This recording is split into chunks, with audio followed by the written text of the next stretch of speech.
अस्सलामुअलैकुम। बोल न्यूज़ में मैं हूं जवाद कमाल। हेडलाइंस आप जान चुके हैं। आपको खबर दें, खुसूसी पार्लिमानी कमेटी ने चीफ जस्टिस पाकिस्तान के लिए जस्टिस याहिया आफरीदी के नाम की मंजूरी दे दी है। सुन्नी इत्तेहाद काउंसिल के तीनों अरकान ने इजलास का बॉयकॉट किया है। वज़ीर आज़म शहबाज शरीफ ने जस्टिस याहिया आफरीदी की बतौर चीफ जस्टिस तैनाती की एडवाइस सदर को भेजेंगे। सदर मुमलिकत ने चीफ जस्टिस की मंजूरी देनी है। इस बारे में मजीद बात करेंगे। पाकिस्तान पीपल्स पार्टी के सीनियर रहनुमा कमर जमान कायरा हमारे साथ मौजूद हैं। कायरा साहब, बहुत शुक्रिया बोल न्यूज़ को वक्त देने के लिए। जस्टिस याहिया आफरीदी का नाम फाइनल कर लिया गया खुसूसी कमेटी की जानिब से। पाकिस्तान तहरीक इंसाफ को पहले से इस पर सख्त मौक़िफ़ आ चुका था। अली अमीन गंडापुर वाजे कर चुके थे कि अगर सीनियर मोस्ट को नहीं बनाया चीफ जस्टिस तो फिर हम एहतजाज करेंगे। आप किस तरह देखते हैं इस तकर्री? देखिए, लोगों की ख्वाहिशें अपनी जगह, उनके अपने इंटरेस्ट अपनी जगह, सियासी जमातों के सियासी मफादात अपनी जगह। मुल्क को चलाने का तरीकाकार क्या है? आगे कहते हैं आइन के मुताबिक चलाना है। आज आइन क्या है? इस मुल्क के अंदर कुछ ग्रुप्स ऐसे हैं जो मजहब के नाम पे कहते हैं हम आइन को नहीं मानते, तालिबान आइन को नहीं मानते, और भी कुछ जमातें हैं जो कहती हैं आइन को हम नहीं मानते, हम तो अपने तरह मुल्क को चलाना चाहते हैं। फिर क्या किया जाए? क्या लोगों की ख्वाहिशों के मुताबिक या आइन के मुताबिक चलना है? तो इस वक्त मुल्क का आइन जो कहता है, क्या प्रोसीजर उसके मुताबिक अडॉप्ट हुआ है कि नहीं? उसके मुताबिक जो कमेटी बनी है उसमें पीटीआई ने अपने नाम दिए हैं कि नहीं? अगर वो बाद में नहीं आए, नाम दिए, खुद वॉलंटरीली दिए, उसके बाद उसमें नहीं आए, अपनी राय नहीं दी, तो आइन के मुताबिक एक फैसला हो गया है। अब वो किसी एक फर्द को, किसी एक ग्रुप को, वकला के एक सेक्शन को वो फैसला अच्छा नहीं लग रहा, ओके, उनका हक है कि वो उस पर तनकीद जारी रखें। और जब तक उनको लोगों की राय नहीं मिल जाती, उनको ये 2/3 अक्सरियत नहीं मिलती, अगर उनको 2/3 अक्सरियत कभी मिल जाती है और वो समझते हैं कि ये फैसला दुरुस्त नहीं है, तो वो इसको अमेंड कर लें। जब तक ये अमेंड नहीं होता, ये आइन जो इस वक्त प्रिवेलिंग आइन है, इसके मुताबिक चलना है ना, तो फिर ये उसके मुताबिक फैसला हुआ है, इससे इतराज क्या है? ठीक। हामिद खान साहब पाकिस्तान तहरीक इंसाफ के सीनियर रहनुमा भी हैं। उनका ये मौक़िफ़ सामने आया कि आउट ऑफ टर्न 2 बार जजेस लगाए गए, इसका नुकसान ही हुआ है। क्या कहेंगे आप इस पर? सर, नुकसान हुआ या फायदा हुआ? हमने हामिद खान साहब बड़े सीनियर हैं, उनका बड़ा एहतराम है, हमने उनको नहीं देखना ना। उनकी ख्वाहिश के मुताबिक मुल्क नहीं चलना, मुल्क चलना है आइन के मुताबिक। आज आइन ये कहता है कि जजेस, चीफ जस्टिस इस तरह अपॉइंट होने हैं। क्या वो प्रोसीजर अडॉप्ट हुआ या नहीं हुआ? क्या उसके मुताबिक हुआ या नहीं हुआ? अब हामिद खान साहब या पीटीआई या उनके वकला या उनका एक ग्रुप वो कहते हैं कि जी हमें नहीं कबूल, या सीनियर मोस्ट आना चाहिए, या अगर अली अमीन साहब कह रहे हैं कि मैं हड़ताल कर दूंगा, मैं धरना दे दूंगा, मैं अटैक कर दूंगा, क्यों कर दूंगा? कि मेरी ख्वाहिश के मुताबिक सीनियर मोस्ट है। क्या इस वक्त आइन ये कहता है कि सीनियर मोस्ट आ जाएगा? क्या हुकूमत सीनियर मोस्ट की बुनियाद पे फैसला करने का की मजाज है, कर सकती है? Answer is no. ठीक। कारे साहब, एक बात, पाकिस्तान तहरीक इंसाफ जो अपोजिशन की इस वक्त सबसे बड़ी जमात है, उसने वाजे कर दिया है कि अब वो वकला के साथ मिलकर तहरीक चलाएगी। माजी में भी आप लोग देख चुके हैं वकला तहरीक, ख़ास तौर पर आपके दौर में भी हुई, पाकिस्तान पीपल्स पार्टी। आप बताइए, इस सूरत हाल में हुकूमत तैयार है वकला तहरीक के लिए, या फिर जिस तरह बिल्कुल एहसान इकबाल साहब कह रहे हैं कि वकला और पाकिस्तान तहरीक इंसाफ के वकला में फ़र्क कीजिए? देखिए ना, वकला के अंदर तो ग्रुप्स है ना सारे। सुप्रीम कोर्ट बाहर कह रही है कि जी ये फैसला दुरुस्त हुआ है, आइन के मुताबिक हुआ है, सब कह रहे हैं कि वो ठीक नहीं कह रहे। तो ये उनका व्यू है। अगर पीटीआई कहती है कि हमने तहरीक चलानी है, चलाएं, उनका हक है, चलाएं। ये लोगों के पास जाके एहतजाज कर लें, कहें कि जी ये गलत हुआ है, उनका भी हक है, हम उनको रोक नहीं सकते। लेकिन जो कुछ हुआ, क्या वो आइन के खिलाफ हुआ? या जो मुतालबा कर रहे हैं इस वक्त हामिद खान साहब का या पीटीआई का जो मुतालबा है, क्या सीनियरिटी की बुनियाद पर मुल्क के अंदर चीफ जस्टिस का तकरार करें? क्या ये आइन के मुताबिक मुतालबा है या आइन से मावरा मुतालबा है? तो क्या हुकूमत या पार्लियामेंट आइन से मावरा फैसले करेगी? जी अच्छा, कारे साहब, मोस्ट सीनियर के हवाले से आपका मौक़िफ़ लेना चाहूँगा। मुख्तलिफ आरा सामने आ रही हैं। सीनियर बैरिस्टर हैं एतजाज अहसन साहब, उन्होंने कह दिया कि मोस्ट सीनियर भी आते रहे हैं, उन्होंने भी जो आइन के साथ खिलवाड़ किया वो भी सबके सामने था। ख़ास तौर पर जब आप वज़ीर इत्तलात थे पाकिस्तान के 2008 से 13 तक के दरमियान की जो हुकूमत थी पाकिस्तान पीपल्स पार्टी की, उस दौर में आप लोगों ने भी काफ़ी ज़्यादा फेस किया था इन मसाइल को। तो आप समझते हैं जुडिशरी की परफॉर्मेंस पर फ़र्क पड़ेगा इस आईनी तरमीम के बाद, इस नए तरीके से तैनाती के बाद हो जाता है कि नहीं पड़ेगा, तो फिर क्या फर्क पड़ेगा? मैं और आप इसके खिलाफ बात कर लेते हैं, अच्छा चले मैं आपकी बात मान लेता हूँ, फिर क्या होगा? होना तो वो है जो आइन के मुताबिक है। इस वक्त जो फैसला हुआ वो आइन के मुताबिक है या नहीं, ये रेलेवेंट बात है। मुझे अच्छा लगे, किसी एक को अच्छा लगे, 10 बंदों को अच्छा लगे, एक जमात को लगे, ना लगे, इस वक्त ये आइन है। क्या सीनियरिटी की बुनियाद पे, ये सीनियरिटी के लॉ को सामने रखते हुए इस वक्त के आईनी तकाजों के मुताबिक ये फैसला हो सकता है? पार्लियामेंट कर सकती है, हुकूमत कर सकती है। मुतालबे एक तरफ रखिए, क्या हो सकता है? नो। हो सकता यह है कि आइन के मुताबिक चलना है, तो क्या आइन के मुताबिक फैसला हुआ है कि नहीं, ये सवाल है। ठीक, कार साहब आप हमारे साथ ही रहिए। साबिक डिप्टी अटॉर्नी जनरल राजा खालिद महमूद साहब ने भी हमें ज्वाइन किया। राजा साहब आपका बहुत शुक्रिया वक्त देने के लिए। आप किस तरह देखते हैं इस तैनाती को, फैसले को? कायरा साहब ने बिल्कुल वाजे कर दिया, आइन और कानून के मुताबिक फैसला हुआ है। अब कोई जमात कोई भी मौक़िफ़ इख्तियार करे, ये उसका अपना फैसला है, अपनी ख्वाहिश है। ऐसे ही है कि देखें, हर जमात का अपना एक पॉलिटिकल एजेंडा है। मैं समझता हूँ कि पाकिस्तान तहरीक इंसाफ का ये पॉलिटिकल एजेंडा है कि हुकूमत बेशक कोई अच्छा काम करे या उसके मुखालिफ जितनी भी जमातें हैं इंतहाई शानदार काम करे, तो फिर भी उन्होंने उसे शक की निगाह से देखना है, उस पर तनकीद करनी है। वो कतई नहीं चाहेंगे कि किसी अच्छे काम का क्रेडिट गवर्नमेंट ले सके या उनसे जो मुतारफ पार्टियां हैं वो ले सकें। दूसरी बात यह है कि ये जो आपने सवाल पूछा ना कायरा साहब से भी, और मैं भी उसकी वो थोड़ी सी वजाहत कर दूं कि तहरीक चलाना ठीक है, हर पार्टी का हक है, वकला का हक है, लेकिन वकला से मुराद ये नहीं कि बिल्कुल टोटल वकला वो जो 2010 की तहरीक थी, 9-10 की तहरीक, या साथ में जब इफ्तार चौधरी साहब को निकाला गया तो उनके लिए वकला निकले थे, वो अब वो बात गई, वो उसका ख्वाब भी ना देखें। इस तरह से नहीं हो सकता। उस वक्त भी मैं समझता हूँ कि हमसे काफी हद तक एक गलती हुई थी। मैं उस तहरीक का हिस्सा था। हमने अदारे की बजाय अफराद को मजबूत किया, यानी उसका जो रिजल्ट निकला उससे अफराद मजबूत हुए, ना कि अदारा मजबूत हुआ। तो अब पार्लियामेंट का ये इस्तेकाक है, उसका ये काम है। ये किसी डिक्टेटर ने फैसला नहीं किया बंद कमरे में बैठ के, बल्कि पार्लियामान जो इस मुल्क के 24 करोड़ अवाम की नुमाइंदा उस इंस्टीट्यूशन ने फैसला किया, और उन मुंतखब लोगों ने फैसला किया जो सेनेट से भी हैं, जो कौमी असम्बली से भी 8 की तादाद में और सेनेट से 4 की तादाद में हैं, कि यही आफरीदी साहब जो एक इंतहाई शानदार माजी के मालिक हैं, शानदार करियर के मालिक हैं और इंतहाई अच्छा कंडक्ट रखते हैं और बड़े खूबसूरत तरीके से कोर्ट चलाते हैं। आज तक वो किसी ग्रोहबंदी का, किसी सियासत का शिकार नहीं हुए।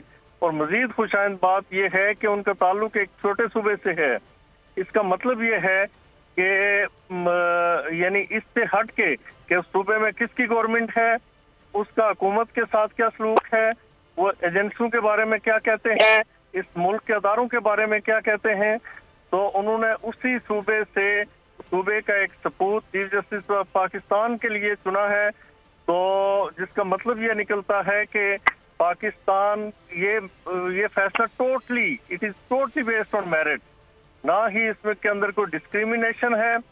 जिस तरह से कहा जाता है कि शायद पंजाब बड़ा सूबा है और सारे हकूक और सारे मामलात उसके पास हैं, और ऐसी बात नहीं, उसे गलत साबित किया। पिछले जो चीफ जस्टिस है काजी फायज ईसा साहब, उनका भी एक छोटे सूबे से ताल्लुक था, और अब भी जो चीफ जस्टिस आए हैं वो भी केपीके से एक छोटे सूबे से आए हैं। तो ये पाकिस्तानियत की अलामत है कि पाकिस्तान में यकसा मौके हैं।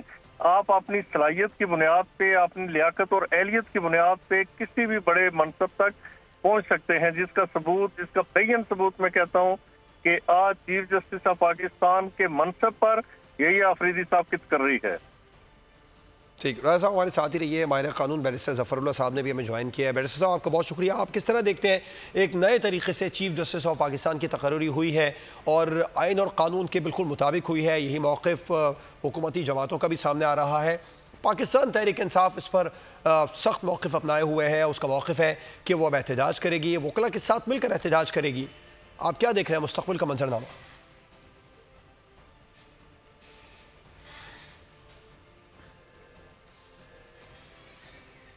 राइट, राजा खालिद महमूद साहब से इस बारे में बात कर लेते हैं। राजा साहब से भी बात करेंगे। खुसूसी पार्लिमानी कमेटी ने चीफ जस्टिस पाकिस्तान के लिए जस्टिस याहिया अफरीदी के नाम की मंजूरी दे दी है।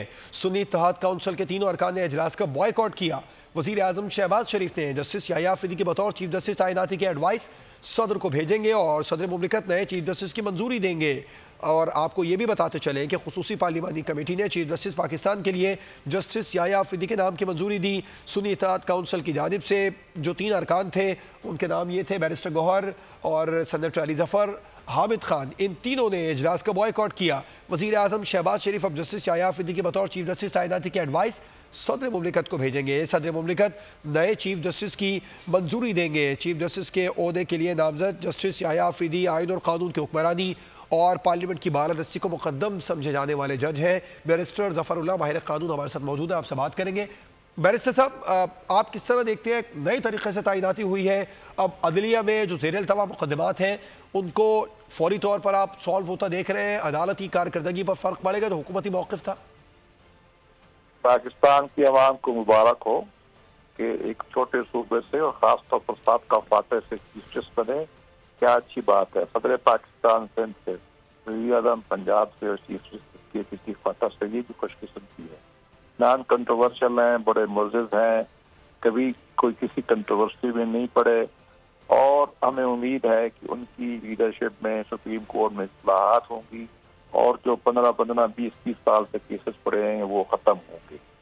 और ये पूरी दुनिया में डेमोक्रेटिक कंट्रोल होता है, पार्लियामान ये फैसला करती हैं। अच्छा है कि पार्लियामान ने सब लोगों ने मिलकर एक बेहतरीन इंसान का, बेहतरीन जज का इंतखाब किया है। मुझे उम्मीद है कि ये मुल्क को, मिल्लत के लिए, अदलिया के निज़ाम के लिए बहुत मुफीद होगा। ठीक, तो अब आप समझते हैं जो एक अपोजिशन की बड़ी जमात है उसकी जानिब से एहतजाज का कहा गया, आप ख़ुद भी माहिर कानून हैं, बैरिस्टर भी हैं, वकला से काफ़ी करीब भी हैं, आप समझते हैं वकील किसी बड़ी तहरीक के बारे में सोच रहे हैं? ये ना किस लिए बात ये है कि आर्मी चीफ जो है, जो कहा जाता है कि पाकिस्तान में सबसे ताकतवर, पीटीआई कह रही है सर, पीटीआई हामिद खान साहब ने आपसे कुछ देर पहले स्टेटमेंट दिया है कि वकीलों के साथ मिलकर तहरीक करें। देखो उनका तो असूल है ना, पिछले 10-15 साल से किसी बात की मुस्तक नहीं होती। ईमानदारी की बात यह है कि हमने पूरी कोशिश, तमाम पार्टियों ने उनसे मिलकर, उन्होंने इस आईनी तरमीम पे हमारे साथ इत्तेफाक किया था। तो इमरान खान साहब मुकर गए, हम क्या बताएं, उनकी खातिर हमने बहुत सारी अमेंडमेंट्स की हुई हैं और वो कुछ कहना चाहते थे, उनकी मर्जी। बात ये, हमें वो कहते थे हामिद खान साहब कि आप एक बंदे के लिए आईनी इंसान स्पेसिफिक तरमीम करें, काजी साहब हमने तो नहीं की, हमने तो जनरल अमेंडमेंट की है, काजी साहब नहीं आया उसमें से। इसका मतलब ये कि ये इल्जाम हम पे लगाते थे, इन पे इल्जाम था, इनके दिमाग में कोई खास आदमी था। सारे जज बराबर है हमारे लिए, सारे इज्जत वाले जज हैं और इन तीनों को जुडिशल कमीशन ने अपॉइंट किया हुआ है ना, नीचे से 19-20 का फर्क होता है ना। अगर पार्लियामान के लोगों ने इसकी बुरी बात किया है, हाँ नहीं मानते तो न माने, कोई तहरीक नहीं चलेगी। मैं आपको बताऊं, वो कभी रेप के झूठे इल्जाम लगा के केस चलाते हैं, कभी SCO शुरू होती है तो हमले की बातें करते हैं। मैं तो कहता हूँ 2-2 हाथ हो जाएं, कुछ भी नहीं होना इंशाअल्लाह। अगली बात सुन लें, 9 मई के बाद उनकी पार्टी टूट गई थी, अभी 26वीं तरमीमी के बाद जो इन्होंने हशर किया है, देखना PTI के सारे सीनियर लोग इनको छोड़ गए।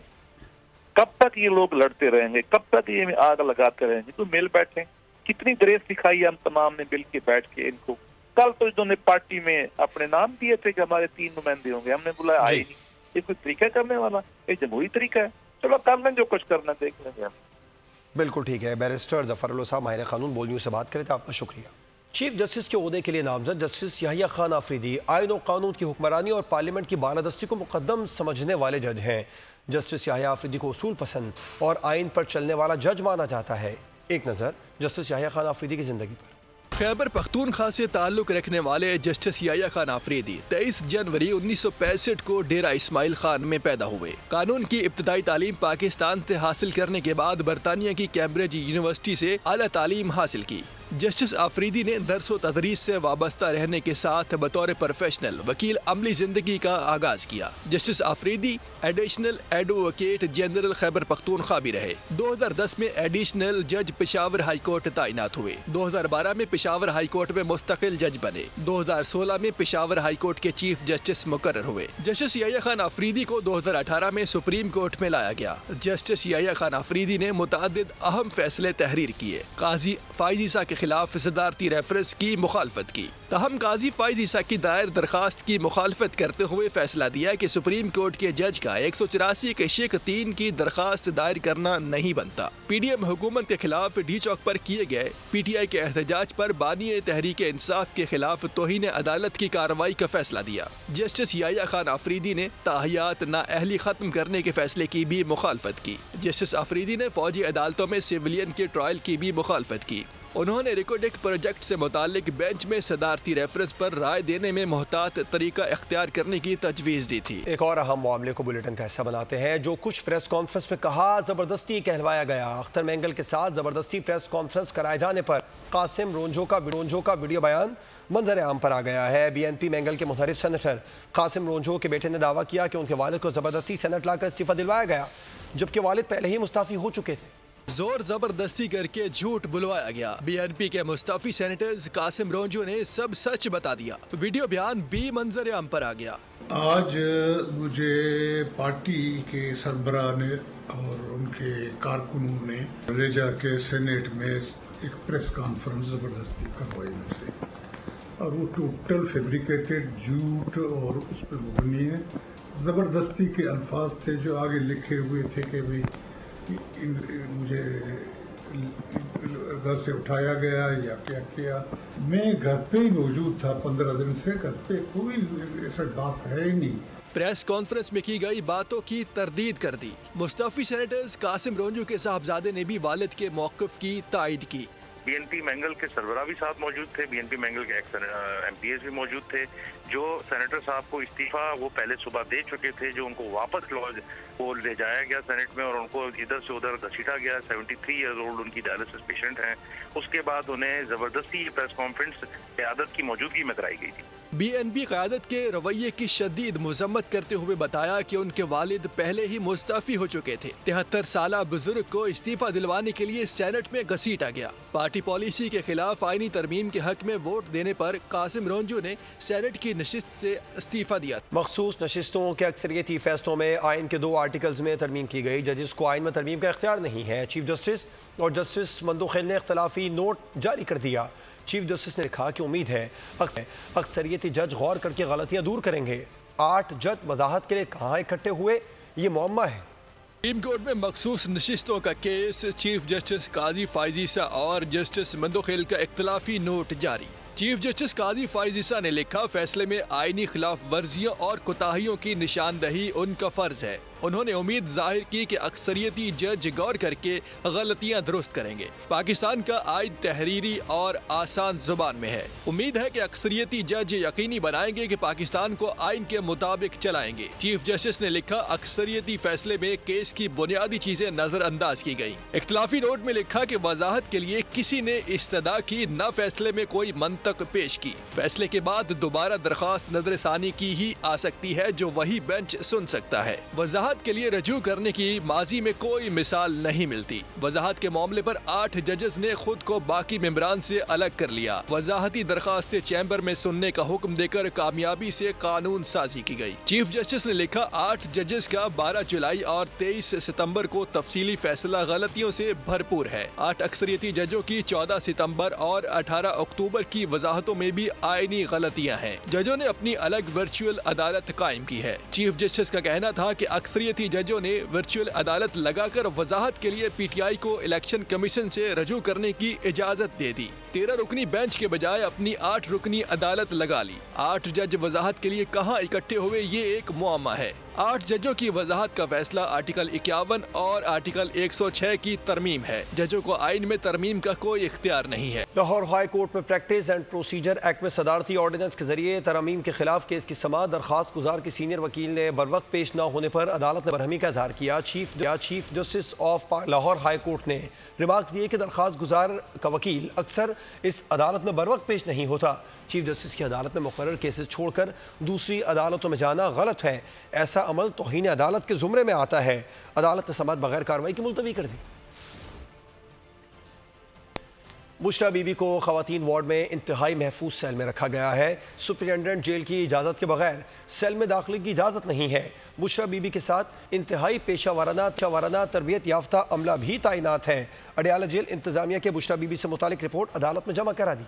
बुशरा बीबी के हवाले से अडियाला जेल इंतजामिया की रिपोर्ट अदालत में जमा करा दी गई। रिपोर्ट में कहा गया है कि बुशरा बीबी को खवातीन वार्ड में इंतहाई महफूज सेल में रखा गया है। सुपरिटेंडेंट जेल की इजाज़त के बगैर सेल में दाखिले की इजाज़त नहीं। बुशरा बीबी के साथ इंतहाई पेशा वाराना तरबियत याफ्ता अमला तैनात है। इनके लिए एक खातून मेडिकल ऑफिसर भी तैनात है। 6 सीनियर डॉक्टर्स पर मुश्तमिल टीम हर हफ्ते इनका तबी मुआयना करती है। एक डॉक्टर 24 घंटे दस्तयाब रहता है। रिपोर्ट में कहा गया है कि पाबंदी खत्म होते ही बुशरा बीबी की मुलाकात का एहतमाम किया जाएगा।